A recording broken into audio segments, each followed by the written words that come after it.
Hello everybody, this is the iPhone channel here. Over here is the Boost Mobile Celero 5G SC, and this is either the cheapest or one of the cheapest 5G smartphones on sale today. It actually costed me $50 at Target, and today I'm actually going to review it. Now the reason why I say either the cheapest or one of the cheapest is because despite the fact the Summit 5G is actually slightly less expensive at around $40 at Walmart or $50 at Best Buy. Actually, before today, it used to be $30 because it was on sale, but now it's $50. The thing is, you could actually get this on Boost Mobile for free after you buy a $60 per month plan. Let me show you guys. As you can see, yes, $10 for the Summit and free for the Celero. I should put an asterisk on free, but as you can see, there's actually a special deal, and unfortunately, you do have to buy the unlimited premium plan to actually qualify for the free price on this phone. But in reality, this phone is actually slightly better than that of the Summit 5G with an ultra-wide camera. So why not, let's review it, shall we? Okay guys, so this phone has a vibrant 6.6-inch HD plus display. I'm not sure the resolution.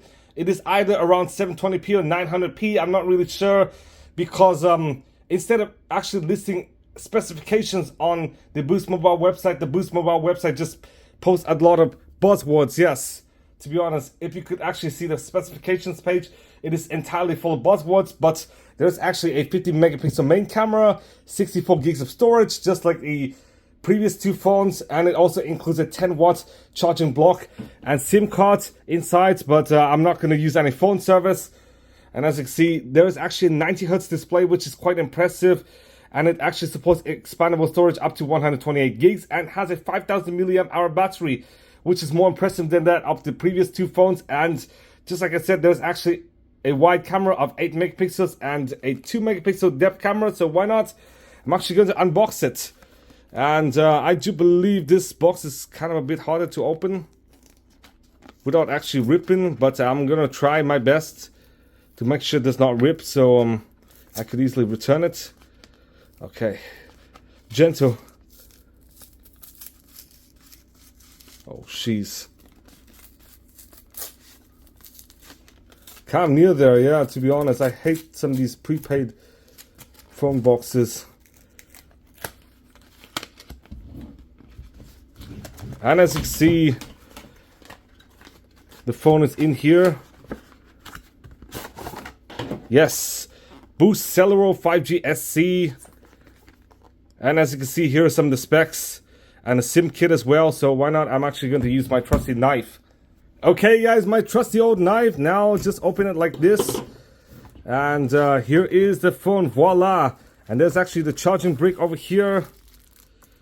And is this really USB-C? So why not? Let me check first.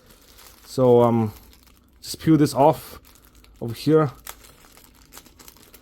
And it seems like it is USB-C to USB-C. And here is the USB-C cord over here. I'm actually going to put it back. And the most important thing is the phone. Now this is actually the SIM ejection kit. And over here is the phone. Yes. Take the peeling off. This is actually just a screen protector. And just power it on. And it does seem kind of a bit rough to the edges, as you can see, a bit sharp, but in reality,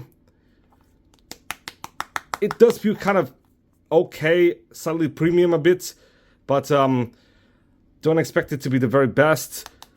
I'm not sure if this is plastic or glass, but it does feel much better than that of the Blu View 5. And it is actually made in China, of course. So over here is a phone, so why not? I'm actually going to set up and see you guys soon. But before setting it up, why not? I'll show you guys some miscellaneous material in here. So just toss them all to the side and I'll see you guys soon. Okay guys, I just finished setting up the phone, and as you can see, there's actually a fingerprint sensor mounted at a power button over here, and there's also Face ID as well.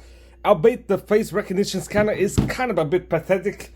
It actually works half the time, but the fingerprint sensor does work 100% of the time. And there's of course also passwords in this. And this phone actually runs Android 14. Let me show you guys in the settings. So just go in here and about phone.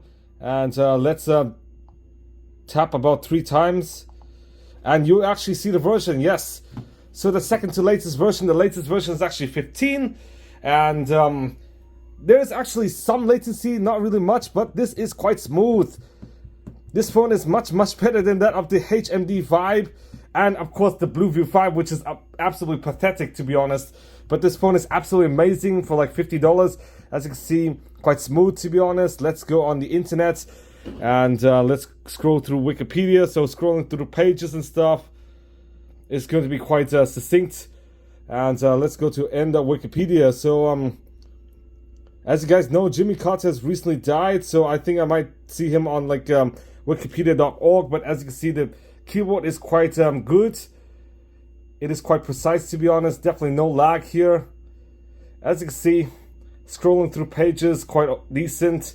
To be honest, on Wikipedia, it is quite smooth. This is actually a 90 Hertz display, and it actually shows it's a 90 Hertz display. So, as you can see, it's definitely smooth, and loading apps could be quite fast, to be honest.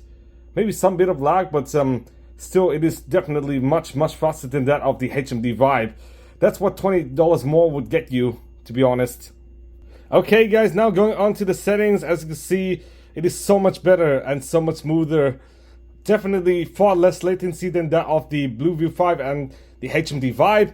And over here's the settings. So expect this phone to do rudimentary to medium task, because this phone could definitely handle quite a lot of rudimentary tasks, as well as a phone app. Yes, it is really impressive for $50, especially given the fact there's actually 5G support. And as for storage, there's actually 64 gigs of storage, just like I said.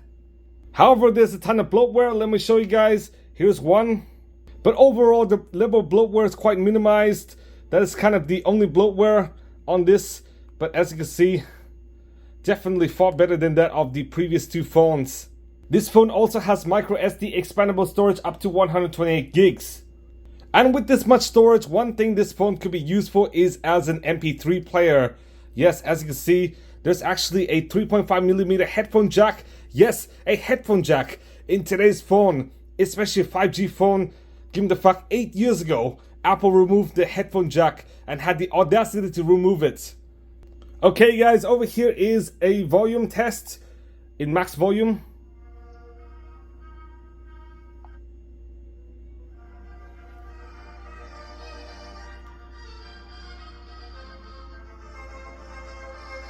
Now, if you bought something like the S7, it could only run Android 8.0 officially, but you could actually run like something like Lineage OS and probably get a more modern version. But as you can see, I do believe this is glass, and in the rear is probably some version of plastic, who knows, or glass. I'm not really sure. You could actually leave it in the comment section, but I'm not sure if it's plastic or glass or not. But as you can see, it does feel kind of a bit sturdy and maybe a bit premium, to be honest, for $50. And most importantly, similar to the HMD Vibe, it actually supports 10 watts of wired charging. Unfortunately, there's no wireless charging, but there's actually wired charging, and 10 watts is kind of a bit slow, especially in today's standards when you have like 80 watts or even sometimes more than 100 watts. And over here is the comparison with the iPhone. Yes, I'll show you guys the iPhone. So 6.7 inch 15 Pro Max, and as you can see, this phone is bigger despite having a smaller screen size. Yes, 6.6 inch, and it is definitely far bigger, to be honest. And as you can see, instead of having the hole punch camera, there's actually a teeny tiny notch up there, as well as the speaker, just like many of that of the very budget Android phones and maybe 5 or 6 year old Androids. And let me show you guys how big the bezels are. Oh jeez, I can't even do much because of the Face ID. Now compare it to the iPhones. Now 5,000 milliamp hours is quite decent for this price, especially considering the fact the two previous phones had 4,000 milliamp hours and just expected to last about a day or two using basic tasks and sometimes medium task. So basic to medium, but in my case, because I actually use a lot, it would actually last me a few hours, maybe about half a day with like heavy usage, installing apps and stuff. But in reality, this battery is quite solid. And given the fact performance is quite snappy for this price, I would say the battery is quite computationally efficient. It could actually do a ton of tasks. Definitely better than that of the previous two phones where it has a smaller battery. Plus, they're both slower. But as you can see, this is so much better, to be honest. Definitely far smoother, which means you could actually make more use of the battery. Of course, in the design, there's of course going to be 90-degree angles, as you can see, kind of rough and a bit sharp in the edges, of course. But other than that, it is actually ranked IPX2 water resistance, which means there's no dust resistance, which is worse than that of the HMD Vibe, which actually has IP52 water resistance rating, which actually does have some dust resistance. However, despite having all the decent amenities, the brightness is kind of a bit poor at around 480 nits, which is kind of at least okay for the price point. And it actually does have a 90 Hz display, just like I said, which is going to be quite buttery smooth, to be honest, when scrolling between menus. As you can see, 90 Hz display. I'm not sure what the resolution is. There's actually no specification sheet, just like I said, from the Boost Mobile website. Instead, Boost Mobile just shows a ton of buzzwords and stuff, so I do assume the resolution is going to be either 2000 by 900 or around 1600 by 720, depending on the source you read. I really don't know, because many of the sources are actually kind of conflicting with this phone, just like always, because this phone is not a mainstream phone. It is not made by a major brand. In fact, it is kind of an off-brand phone, to be honest, so the specifications are kind of a bit vague for this phone. But this phone does have a MediaTek Dimensity 6100 Plus, which is actually a 6nm chip with 2.2 GHz 8-core, yes. Similar to that of the Qualcomm Snapdragon 680, but I heard this is going to be much better, and also it actually has 4 GB of RAM. Yes, 4 GB of RAM is far better than that of 3 GB of RAM, so why not? I'm actually going to run the AI benchmark. Now, luckily, this does support Geekbench 6, but in reality, I do have to compare it against the HMD Vibe as well as the Blu View 5. So why not? Let's run the AI benchmark, and over here is the CPU and Tensor Lite. So I'll see you guys in about 15 to 20 minutes. Okay, guys, it seems a lot faster than what I expected. As you can see, it is nearly finished, and it is just about 5 minutes, to be honest. Yes, 5 minutes. The previous two phones took like 20 minutes, and I do expect the results to be significantly higher. I do believe at least 250, if not even more. Let's see in a few seconds. As you can see, the benchmark has been finished, and over here are the scores. Yes, definitely in the 400 range to 500 range, and I'll show you guys the previous two scores. As you can see, this is actually the HMD Vibe score. And over here are the pathetic scores for the Blu View 5. So basically, this phone is quite utilitarian for $50. Expected to do everything you could throw at it. Basically, except for many of the more intensive tasks, which actually require like maybe an iPhone or something, or like a flagship Samsung. But in reality, this could do basically about every single basic task, like phone calls, music, video, photography and stuff, playing games and browsing the web. Now this phone does have 5G support, as well as several 5G bands, and let's continue, and while using the app, so allow, and then allow, next, and I'm actually going to allow access and stuff, so return, and then continue, and then go. So let me discuss, this actually has Wi-Fi 5, 802.11 ABGN AC, as well as Bluetooth 5.2, so definitely improvement from the previous two phones. And as you can see, this is how fast the Wi-Fi actually is. Unfortunately, I would not buy a phone plan because I'm thinking of returning this phone due to the fact I'm not going to use it much, and definitely it's kind of a waste of money just to test out the internet, to be honest, especially for Boost Mobile, which is not really the best of carriers, as I actually use T-Mobile as well as Mint Mobile on my Samsung phone. But over here are the final results. And lastly, let's test out the camera. This camera is a 50 megapixel rear camera with 8 megapixel for ultra wide. Let me show you guys. So over here is the camera, the two rear camera setup, and there's also a 2 megapixel macro camera, and in the front is actually a 5 megapixel camera. And this does support 1080p 30 frames per second video recording, and I don't really know the resolutions, but as you can see, there's actually some zoom, to be honest. I'm not really sure if you could zoom out. Oh, you can't even zoom out. No, this is kind of pathetic, to be honest.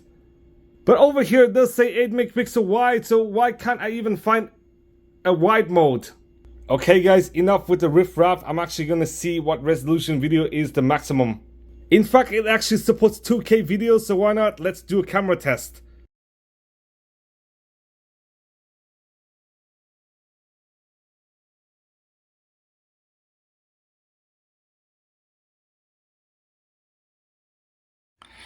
Okay guys, here's a 2K video sample. As you can see, this is definitely a vast improvement from that of 1080p.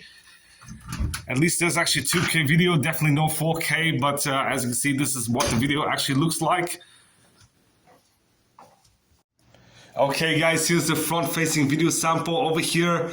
So as you can see, this is my apartment, and yes, it is definitely far better than that of the previous iterations. Okay guys, over here is a nighttime sample video. So definitely vastly better than that of the previous two phones, as you can see over here. Okay guys, now finally it is the conclusion. Now this phone is quite a decent value phone, especially for $50. Yes, $50, but it is significantly better than that of the HMD Vibe, which is actually $40 at most stores and $30 at Walmart. And of course the Blu View 5, which is actually $30. So for $20 more, you could get a significantly better phone. This phone, for example, for $50, yes, the Celero 5G SC actually does have a far better camera, a far better processor, better battery life, and even a better screen than that of the previous two phones. Now, with the exception of some camera enhancements, the Celero 5G SC is quite similar to that of the Summit 5G, which is another 5G phone, which is around $10 less, which is also a very decent value, especially if you could forego the camera and maybe save $10 more to buy some McDonald's. But in reality, you can't go wrong with this phone nor the Summit 5G. So basically, who's the clientele for this? So I would say maybe the preteen or teenagers and stuff would probably use this phone as their first phone, especially given the fact it's $50 and it could be essentially used as an MP3 player. And I do believe some senior citizens could actually use this phone because it's quite affordable. And of course, like lower income people, especially those in minimum wage industries, could actually use this phone. And most importantly, I do believe like people who are multi-apping for DoorDash or Uber Eats could actually use this phone to take advantage of like multi-apping and stuff, because this phone is quite amazing, far better than that of the two previous phones.